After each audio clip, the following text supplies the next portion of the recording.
C'est avec une certaine émotion que je m'adresse à vous, en vous remerciant de l'attention que vous avez et de l'esprit de résistance qui vous anime, rassemblés ici sur cette place de la Liberté.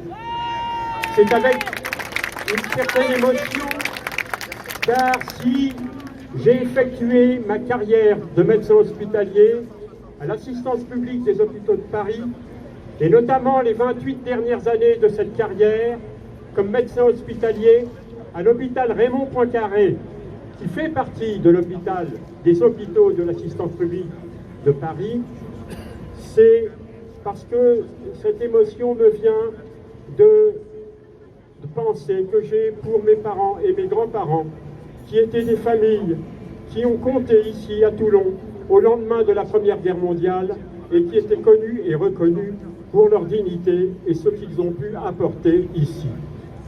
C'est donc, je voudrais vous dire un mot, quelques mots, un mot de médecin attaché à la déontologie médicale et aux droits des malades. Car enfin, ce que vous a expliqué mon collègue et ami, le docteur Escarguel, est parfaitement vrai. Je le partage entièrement. Et c'est pour ça que nous collaborons ensemble dans ce collectif de médecins et de biologistes varois vaccinaux-prudents. Mais je voudrais rajouter une chose qui me paraît à moi essentielle et que nous partageons avec Escarguel et que nous partageons avec d'innombrables médecins qui ont prêté le serment d'Hippocrate. Hippocrates, en effet, qu'est-ce qu'a dit Hippocrate? Hippocrate a défini la déontologie médicale à laquelle nous sommes attachés. Et le principe essentiel de cette déontologie, c'est l'indépendance professionnelle. L'État n'a pas à se mêler de choses médicales. L'État n'a pas à dire.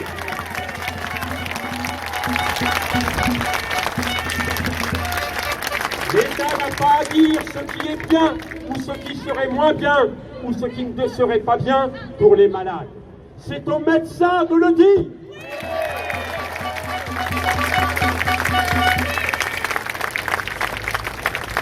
Les médecins le disent dans quelles conditions et sur quelle base?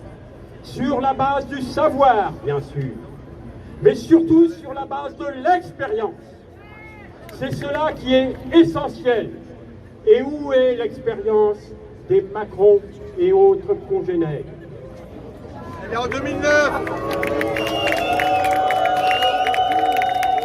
Donc, ce que je voudrais préciser, c'est que l'acte médical qui est cassé avec cette politique, qui est cassé avec le pass sanitaire, l'acte médical est un acte singulier entre un médecin et un malade, dans un discours et un échange singulier qui est protégé par le secret médical et qui ne doit en aucun cas être divulgué, car c'est le secret des malades.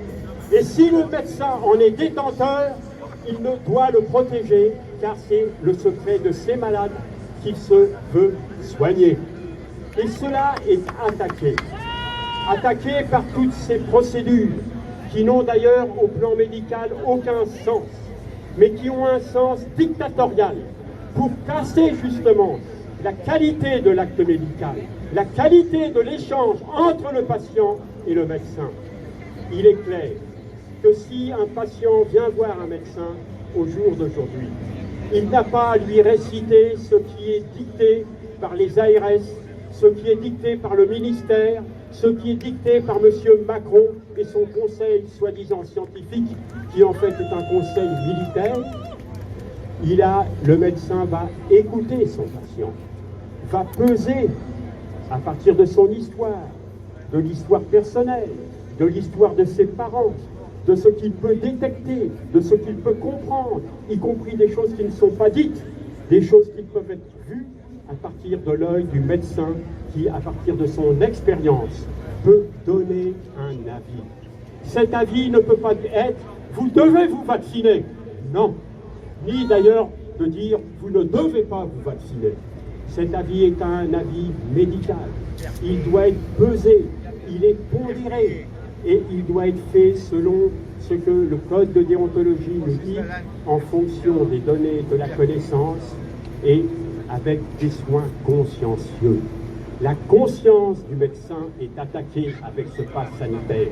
Mais en attaquant la conscience des médecins, c'est le droit des malades à la santé qui est attaqué.